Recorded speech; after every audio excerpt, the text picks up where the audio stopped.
Assalamualaikum warahmatullahi wabarakatuh. Semangat pagi, kita bisa luar biasa. Vlog berikut adalah LDA dari materi Remove and Install Powertrain AC HD785-7. Awal langkah persiapan pertama kali adalah APD, alat pelindung diri. Yang pertama helm, kacamata, sarung tangan, sepatu kerja, pakaian kerja yang berreflektor, dan masker di masa pandemi. Langkah persiapan berikutnya adalah persiapan dokumen kerja. Di sini ada shop manual, file assembly, part book, form JSA, dan form QA. Masuk ke persiapan tool. Yang pertama ada toolbox, torque wrench, webbing sling, shackle, dan chain sling. Kemudian alignment tool untuk mengukur kelurusan antara engine dan transmisi. Dan beberapa consumable good yang biasa digunakan saat aktivitas pekerjaan. Masuk ke langkah persiapan alat support. Di sini ada overhead crane, crane truck, dan forklift. Kritikal dari semua langkah persiapan, lakukan P2H atau pemeriksaan sebelum lanjut ke aktivitas pekerjaan, agar tidak menjadi hambatan dan tidak terjadi sesuatu yang tidak kita inginkan. Langkah persiapan berikutnya adalah persiapan unit. Memakai unit di tempat yang rata dan luas, menaikkan vessel dan memasang lock pin, mengaktifkan parking brake, memasang ganjal ban, memasang service tag, dan memasang demarkasi di sekitar area kerja. Sebelum melakukan aktivitas pekerjaan, pengawas atau leader memastikan kesiapan para anggotanya, juga mensosialisasi JSA, urutan langkah kerja, dan potensi bahaya yang ada, lalu memimpin doa. Langkah pelepasan. Pastikan semua anggota memasang personal danger tag sebelum bekerja, dan memutus semua energi yang ada pada unit.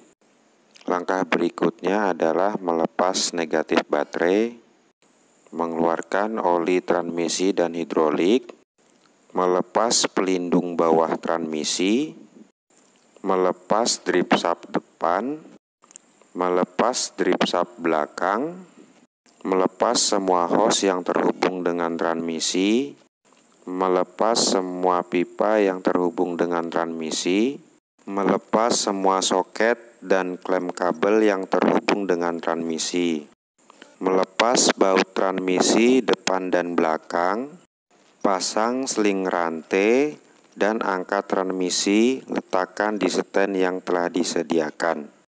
Kritikal dari langkah pelepasan adalah gunakan tangga dengan 4 titik tumpu, jaga jarak saat pengangkatan transmisi, tutup lubang dengan plak agar sisa oli tidak menetes dan kemasukan kotoran.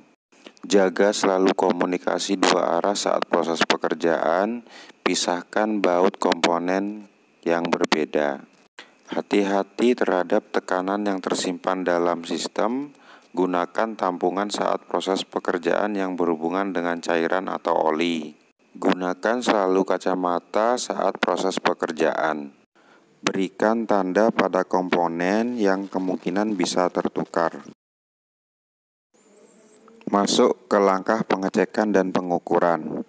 Yang pertama kali adalah membersihkan area transmisi, cek keretakan pada sasis seputaran transmisi, cek semua hose dan pipa pada area transmisi, ganti hose jika diperlukan. Cek atau ganti speeder drip shaft depan, cek atau ganti speeder drip shaft belakang, cek rubber mounting transmisi dan bautnya. Ukur sim mounting belakang untuk digunakan kembali saat pemasangan. Masuk ke langkah pemasangan. Lakukan pemasangan transmisi sesuai dengan langkah urutan kebalikan dari langkah pelepasan. Kritikal dari langkah pemasangan. Perhatikan kritikal poin saat pemasangan tidak berbeda jauh dengan langkah pelepasan. Ukur kelurusan antara engine dan transmisi tidak boleh lebih dari 3 mm. Torque baut sesuai standar dan diberi tanda. Berikan locked saat pemasangan baut drip shaft. Cek semua bagian transmisi. Pastikan tidak ada tools yang tertinggal, terutama pada bagian yang berputar. Langkah penyetelan dan pengetesan. Isi oli transmisi dan hidrolik, bleeding hidrolik pump, pasang negatif baterai, on-kan kunci kontak, lalu cek error. Hidupkan engine pada putaran rendah. Pastikan transmisi dari suara yang tidak normal dan kebocoran. Levelkan oli transmisi. Hidupkan engine hingga temperatur kerja. Lakukan ppm transmisi sesuai dengan panduan shop manual. Kritikal dari langkah penyetelan dan pengetesan. Memasang live testing tag. Pastikan ganjal ban terpasang dengan baik. Pastikan tidak ada orang di sekitar unit saat ppm berlangsung.